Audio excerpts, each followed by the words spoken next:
Good afternoon, and I'm joined by Hal Shurtleff. He's the director of Camp Constitution, a Boston activist, a constitutionalist. Hal, thanks for joining me. Well, thanks for having me on, Chuck. It's an honor. Hal, let's first of all, before we get into a talk about the constitutional mindset, is what I'm calling it, I'd like you to give a thumbnail on what Camp Constitution is doing these days and how people can reach you. Well, Camp Constitution is a charitable trust set up in 2009. We have a number of things. We run a summer camp, and I think you might see it in reverse, but the sign on the back here has the dates. This year is in the Berkshire of Massachusetts, August 5th to the 11th. We have a YouTube channel. We have a speakers bureau. We have information tables at various venues throughout the year. We testify at state houses on certain issues. We'll be going up to New Hampshire in a few days to testify against this Article 5 convention, which is unfortunately being promoted. And we also make constitutions available to people. One of the things, in fact, we just got an offer to sponsor New Hampshire, Manchester, New Hampshire, the 8th grade of their public school. We're going to be going up there and donating 1,000+ constitutions. And we hope not just the constitutions, but some classes that go along with it, because anybody can have one of these, but if you don't really understand what's inside and use it, then it's not that effective. So you can visit us on our website, campconstitution.net. And we also have something that's very unique. And, of course, I know it's near and dear to your heart, the Sam Blumenfeld Archives. And last year we got over 2 million views of the various things, Sam's newsletters, his writings, his speeches. We've got about 2 or 3 weeks worth of speeches, either audio or video. Some of his books that are available as a free download. And 75,000 people downloaded copies of his Alphaphonics last year. So we're very proud of that. No, I mean, I'm very proud to say that I was a good friend of Sam's, and that Sam and I did really hundreds of I think, priceless hours of radio broadcasting together. That, I mean, the kind of stuff that, if we had been on the right side of the culture, as it were, we would have been huge. We would have been, yeah. There's something very fascinating going through Sam's letters. He was a friend of Victor Lasky, the Republican conservative author of a number of books, but Sam took the narrow road. He fell out of favor with Victor, and Sam took the narrow road because he believed the stuff wasn't just ideology, that it was happening by plan, and Lasky didn't want to embrace that. So I have a letter and it's up on our where Lasky basically said, you can't use my stuff anymore, you can't use my resources. So Sam would have been a household name. He would have been on all the neocon talk shows had he taken a different approach. But as the Old New Testament says, you take the narrow road, the road less traveled, and that's what he did. That's right, and I think that it's safe to say that in spite of the censorship that Sam confronted, he made a huge difference. His life made a huge difference, and I mean that in the literal, tangible sense. In that, I think it's safe to say that Sam Blumenfeld was the catalyst, if not the founder, of the homeschooling movement. He traveled around the world promoting it. He wrote the books that are the Bible of it, and he launched a movement that really countered the whole rotten public school system. Well, you're right. Yeah. Sam is definitely a pioneer in the homeschool movement and a hero. It was interesting, too. He never realized the impact he had. And on his deathbed, I know you visited him where he was staying in Waltham at a friend's home, and he was very comfortable.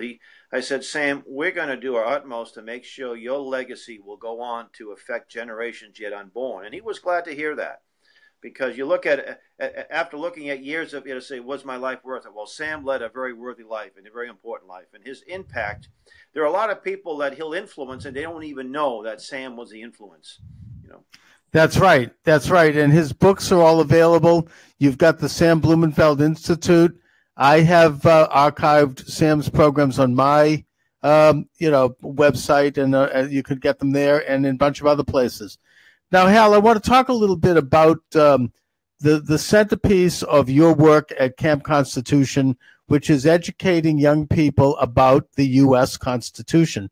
And, the first thing we should note is that the Constitution is very simple and easy to read. A high school student can sit down and read that document and understand it. It's clear, it's concise. It's not like, some of the bills that Congress debates now where you have 1,000 pages. It's right up there. And to understand it in simple terms is a very transformative thing in terms of how you look at politics, how you look at the world, how you look at events going on in public life. You begin to look at it in a context of, is this constitutional? And if so, why? Is this unconstitutional? And if so, why? And, the left wing likes to wave the Constitution around whenever it suits their purpose. We had this guy, Khazar Khan, during the Democratic National Convention, wave the Constitution sanctimoniously in the air while he claimed that candidate Trump somehow didn't understand it. It was the most smug and sanctimonious thing I've ever seen, without really saying exactly what he meant. I mean, what was it precisely? Apparently he thinks that there's something constitutional about mass migration of Muslims into the United States. But if you understand the Constitution and you read it, you realize it says nothing about that. There's no codicil in the Constitution that grants anyone the right to come into this sovereign country. That's correct. And in fact, the principle is one of international law and custom, and it's one of common sense. Any sovereign nation has the right, inherently, its natural right, to decide who enters the national home. And, this gets me to also what we might call the preamble to the Constitution, which is, of course, the Declaration of Independence. And the Declaration of Independence has in it the sort of the philosophy of the United States. And, the most important sentence in that document is that rights come from the Creator and not from the state, and that rights are inalienable. They are the Constitution, which came about 10 or 15 years later. It didn't grant rights. It basically recognized natural rights. It recognized rights that exist in nature. These are rights that even the animal kingdom understands, like property, like borders, like, you want to mess around with the borders of a beaver's dam. I mean, do you want to mess around with the borders of a dog? You get your hand bitten off. Animals understand this. If you own a dog, try to grab his food out of his dish while he's eating and see what happens. That's right. Or go into a bird's nest with his, eggs. That's right. The animal, this is a natural right. The idea of borders, the idea of sovereignty, this is something that exists in nature. And all the Constitution does is establish it in writing. And even the founders, the Anti-Federalists, understood the dangers of putting something in writing, because when you do that, by nature, you're almost, taking it away from nature and perhaps in some way limiting it. But they went ahead and did that anyway, thank God, and gave us a framework by which we can understand that which is inherent, that which is inalienable, which is our natural rights. Well, James Madison, who was known as the father of the Constitution, sort of summed it up. Because there was a lot of people who were a little concerned, hey, you were supposed to have a convention and just sort of revamp the Articles of Confederation. You gave us a new one, and we're concerned that there's too much power at the federal level. And Madison said something to the effect that the powers that are given to the federal entity are few and defined. Everything else is left to the states. And that's the basic philosophy. So where do we find the powers? Well, the first three articles: powers that are given to Congress, the House and the Senate, the powers given to the presidency, and the few powers and duties of the Supreme Court. And if you look at the Bill of Rights, you look at the 9th and 10th Amendments, and you can sum it up. If we forgot anything, we can't. The government can't do that either. So certain people were worried that, well, if you list the rights or the powers, that means the ones that aren't listed we don't have. No, they remain to the states. Those that aren't defined are left to the states. I have a book from 1941 published by the U.S. government. It was a celebration of it was called the formation of the Union under the Constitution. It was a big tome of a book. I paid a whole $1 for it. And it was written by the New Deal Democrats. So it has to be true, right? It has to be true. Of course. Right? Franklin Roosevelt put his signature on it. Saul Bloom from New York State put his, so it has to be true. Right. They had a series of questions, and they asked the question, what role does the federal government have in education? And the answer was the right one. None. Period. That's right. There was no department. There was a department of education. There was an office of education that basically kept statistics around the country, but it had no authority whatsoever. And that hasn't changed any. But there are people in both parties that think, well, the federal government has an obligation to pay for my college, somehow control the states, and it's not in the Constitution. Right. And by the way, if the federal government got out of the business of subsidizing college, the cost of college would go down. It'd be competition. It would go way down. That's right. The colleges would have to compete on the open market, and you'd end up with some real value in the colleges, and they would reflect the value they offer. It wouldn't be this kind of phony subsidized entity that has overreaching influence. The principle, the active principle in the Constitution is a separation of powers, the system of checks and balances.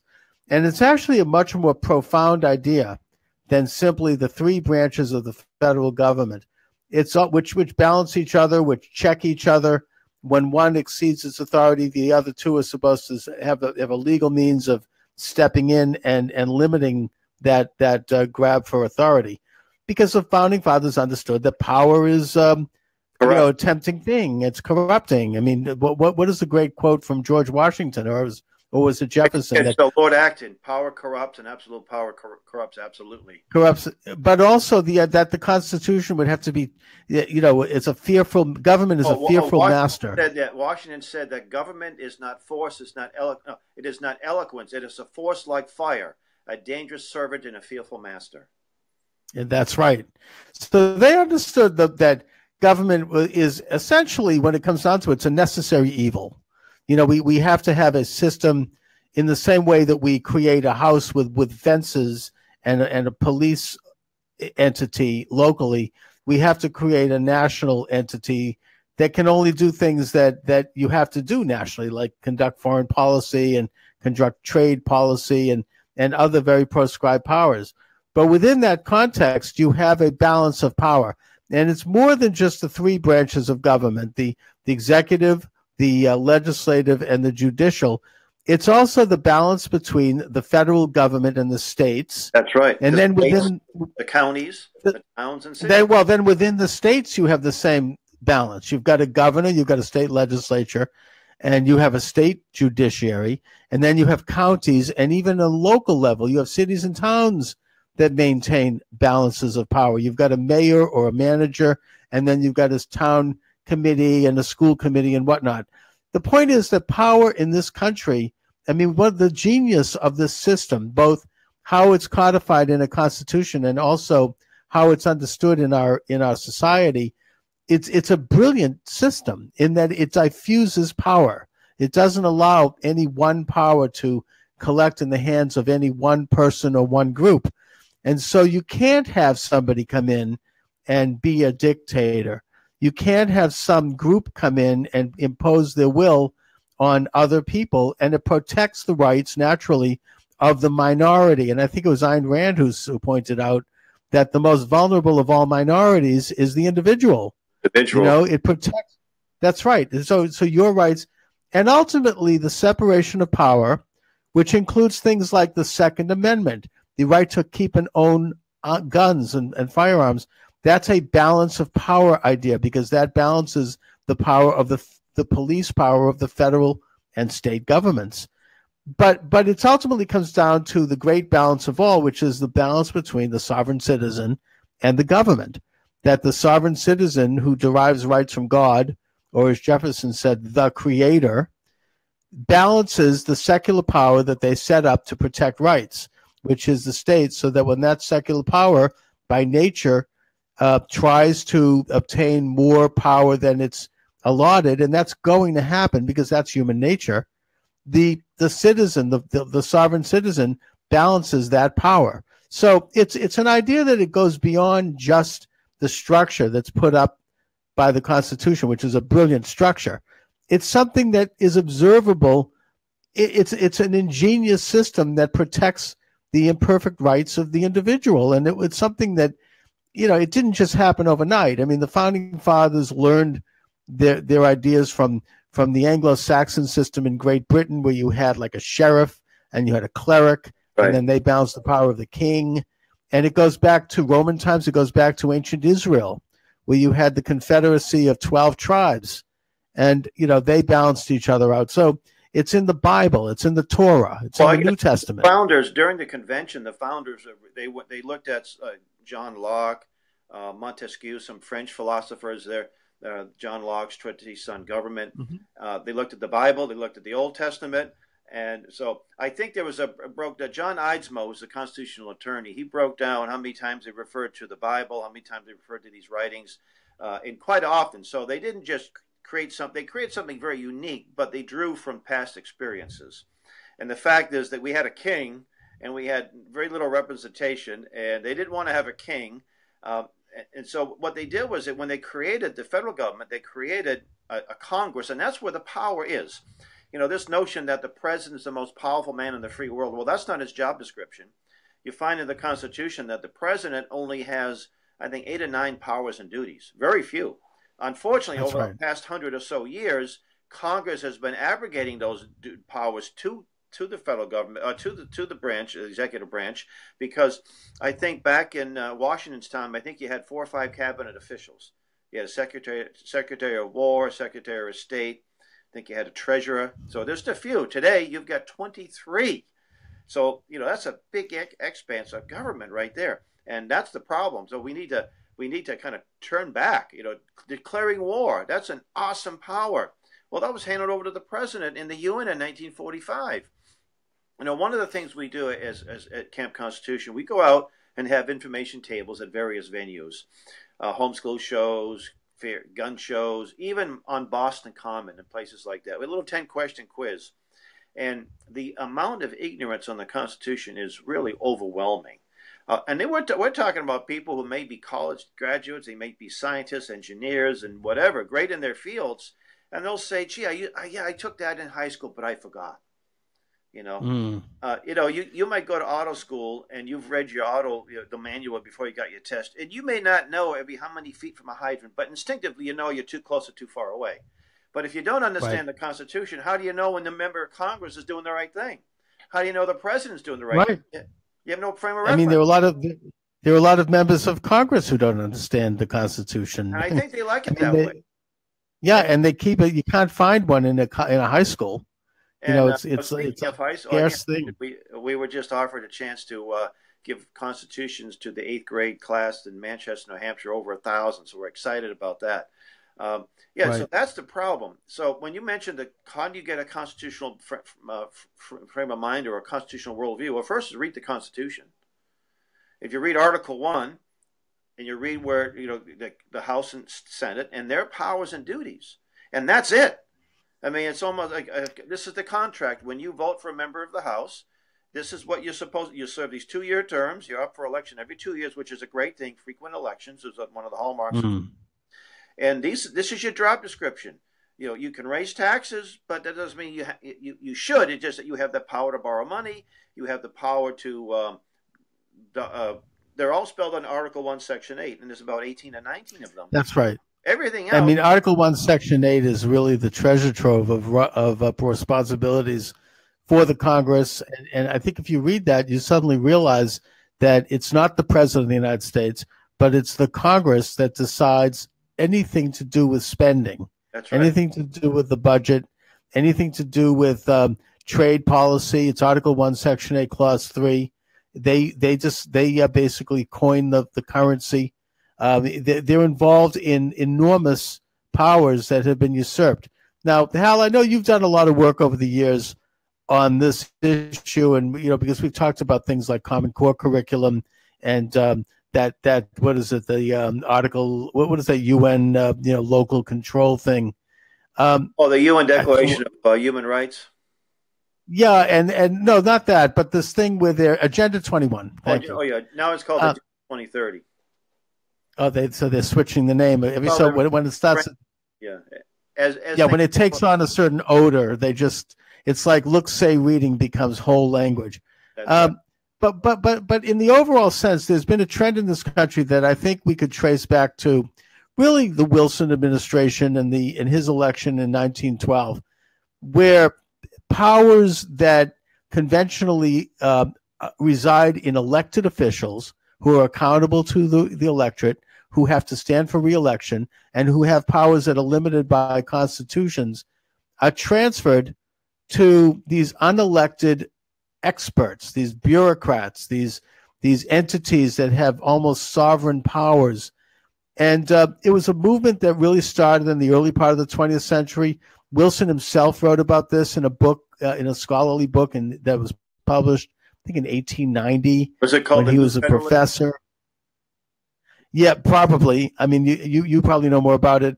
There was this guy, his name was Randolph Bourne, who was a philosopher. This guy Crowley. There were some others who, they were Fabian socialists. They were influenced by, socialist movements in Europe, particularly Auguste Comte and others.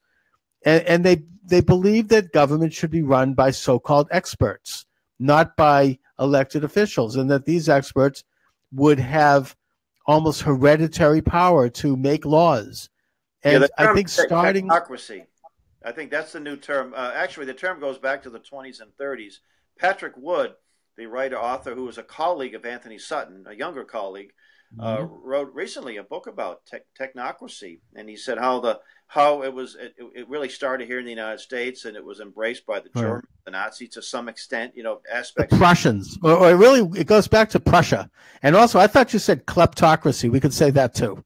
Well, kleptocracy, right. That's right, yeah.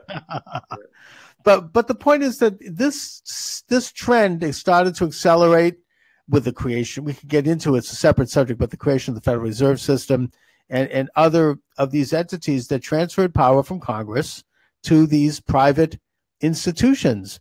And ultimately, of course, after World War II, you had the United Nations, which internationalized this and which then tries to basically legislate. So we don't even have Americans. We have faceless international bureaucrats from places like Somalia making laws about human rights. That's right. And it's monitoring our elections too, by the way. How so? The UN monitors some of our elections. Oh, is that right? Yeah, I don't doubt that. And look, the thing is that they have gotten involved in the most intricate elements of control over things like education, family life, welfare, health issues. The Obamacare nationalized a large part of the health industry. We could look at almost any area of life, and you have a transfer of powers from accountable elected officials who can be impeached and who have to stand for election or expelled from office, or they have to answer to a constitutional system. They're supposed to operate in public so that everyone knows what they're doing. It's a great fraction. It's my favorite fraction. It's 2/3. The founders were great. They said that in order to pass a treaty, you need 2/3 of the Senate. In order to expel someone, 2/3 of the House or Senate. In order to have an Article 5 convention, you need 2/3 of the states. 2/3 is a great fraction because they didn't believe in this idea of democracy, the power of the majority, because the whims of the majority could be wrong. So that's why we have that. It makes it very difficult to change the Constitution, to amend it, and it was brilliant. And also the Electoral College, which I was doing a little research on it because I'm doing my radio show a little bit. I want to talk a little bit about it. And I found this website called debate.org. And it looked like only about 13% of these people that are involved in this website believe that we should keep the Electoral College. And I don't know if I didn't know the demographics, if they're all liberal high school kids or what, but that's not a good stat. I mean, we're concerned that they want to change that, and we have to be on guard for that as well.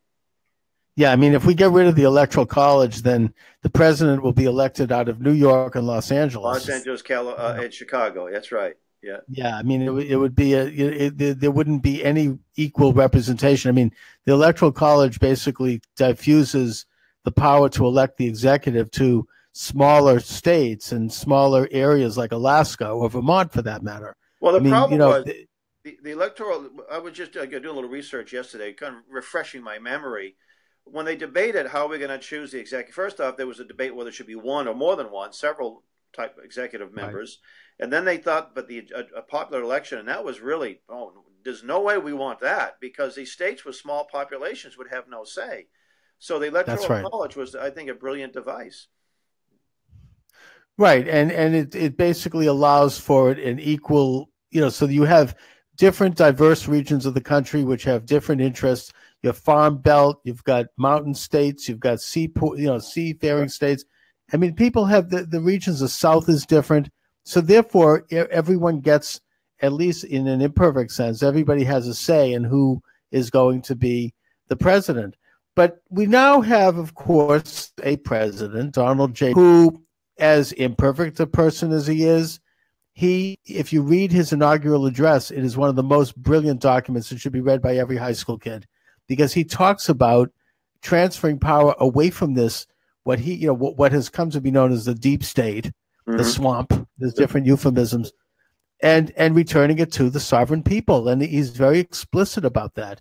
And I think that he has actually moved in that direction. It's almost a miracle when you look at it. I mean, every one of his cabinet agencies has moved to transfer powers gradually back to the people. I mean, I could give you one example. The Department of the Interior, Ryan Zinke, he is now talking about moving the Department of the Interior out of Washington and setting it up in about 10 different parts of the country, so that it's closer to people who actually can have a say then in how the environment is conducted. Now, look, ideally, we'd like to see all of it return to the states, but nevertheless, this is an extraordinary move in the direction of returning power to the people. And we could look at I think just about every agency of his government is doing this, and this is why he is under attack. This is why the viciousness and the hatred and the shrillness of the attack he's under, not just by liberals, not just by Democrats, but by the establishment Republicans, I think the internationalists. I know they do. I mean, they're the ones that can talk about that. But he has a reoccurring theme. The speech he gave in Davos there, an entity which I dislike very much, by the way, the World Economic Forum. Also was his inaugural address, too. He said that we put the interests of the American people first. And he said, America's open for business. You want to come here and make stuff, build stuff, come here and hire our people. I haven't heard a president say that. I don't know of it in my lifetime. I'm almost 59. It's amazing. I know. Refreshing. Some UN official took. He went there and he poked his finger right in the eye of the internationalists, and he said, I'm here to talk about American interests. And by the way, you as heads of state of your respective countries should focus on your national interests too. I mean, what a great message, I mean, you look at the Chancellor of Germany allowing an unlimited amount of people from a billion culture into your country. Is that in the best interest of your country? I don't think it's insane. No, there's over 1 million Muslim immigrants in Germany now. It's this international community. The international community comes first. It came first with Obama, with both Bushes. It came first. Reagan, maybe not as much, but still. But definitely Daddy Bush, when he said New World Order, that's their mindset. And I think that we're seeing some extraordinary changes. I mean, the tax bill was basically repatriation of corporate tax, cutting corporate taxes, which allows currencies, money that had been held overseas, to come back in the United States for investment. And it's the results have been fantastic, and it's going to continue to be. And the Democrats and the liberals are just going berserk. They're actually talking. I mean, you have Nancy Pelosi refer to these bonuses as crumbs. I mean, what these are supposed to be champions of the working people. I think that they have nothing more to say. So they've finally resorted, or they're resorting to the worst possible last resort, which is to try to claim that Donald Trump has something against black men and women.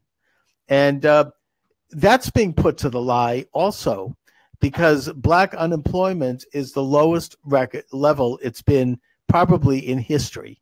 And, I think people are starting to hopefully wake up and see that these policies, which are pro-American, they transcend Trump. It's a movement, and that it's an opportunity to educate people with regard to the importance of that movement and how that movement is going to really set not only us free as individuals, but unleash the enormous engine that this country has of creativity and invention and accomplishment. Well, you know, it's interesting. The racist charge, they throw that out against a lot of people. But oh, yeah, of course. It's standard. To do a little research, I actually found a video of Donald Trump. He was a championship fight took place at his hotel in New Jersey, Michael Spinks and Mike Tyson. And he was in the ring, introduced. Everyone was well-wishing him, shaking hands with Muhammad Ali and Michael Tyson and Michael Spinks and Don King and these other mostly black people in that ring. And by the way, Jesse Jackson was there. And, Did you see that? Not only that, in 1999, I have a little video. I said Donald Trump at a Klan rally, you know, and there he is. With, in 1999, he gets an award from Jesse Jackson for hiring minorities. Yes. So all of a sudden, because he says we should. And I don't think we need a wall from the whole Mexican border. I think there's probably choke points where we need, you know, a wall. But the fact is we want to secure our country. Who loses jobs when unskilled laborers come in? It's usually the poor blacks are the first ones to suffer. And these and you know, they realize it. I was listening the other day to a black radio talk show on Urban Network at Sirius XM. And caller after caller and the host was saying that they're against the amnesty because they realize that black unemployment is at an all-time low, wages are up, the bonuses are there, opportunity is entering into the cities, and to have an influx of foreigners being citizen, that's going to reduce the value of labor. Now, look, labor, individuals are not a commodity. We are individuals, but labor is a commodity. Right. And it's like any other commodity, it's a supply and demand. And if you have more supply, then value goes down. I mean, that's just that's how the market works. And that's why people like the Koch brothers and the National Chambers of Commerce and other people that we generally think of as on the so-called right, that's why they're in favor of amnesty. That's why they want open borders, because they want cheap labor. And so they join with the socialists who want to have no borders and who want to merge the United States, become an ant colony in a province of the world. They kind of form this unholy alliance. And the result is that American workers and American labor and American industry is screwed. You know, I mean, American labor, they've worked for a century to develop a standard of living and to develop certain standards. And all of that is thrown out the window when you have a huge influx of foreign labor. That's correct. So, Hal, anyway, I want you to, before we end the broadcast, I'd like you to, again, let my listeners know, let my viewers know in this case, how they can get in touch with you, how they can find out more information about Camp Constitution. Well, you can go to our website, campconstitution.net, and there you can access our YouTube channel. You can leave us a message and say, hey, I'd like to be contacted. I'd like to host a speaker. I'd like to go to camp or what have you. I'd like to start a camp in this area. And if you want to access the Sam Bluefin the archives, just go to the button. You'll see the drop down. And all we need is an email, and it's all free. So that's my recommendation. Oh, excellent. All right. Listen, Hal, I think it's been a great broadcast. I hope to really get this thing up and running so that I can interview people that I've been waiting and wanting to interview for a long time, you know, live with the split screen. I'm really excited about that. And again, I want to thank you for joining me. All right. Thanks for having me, Chuck. God bless. All right. God bless. And thanks so much. And I shall return, God willing, tomorrow, 12 noon. Have a good day, everybody.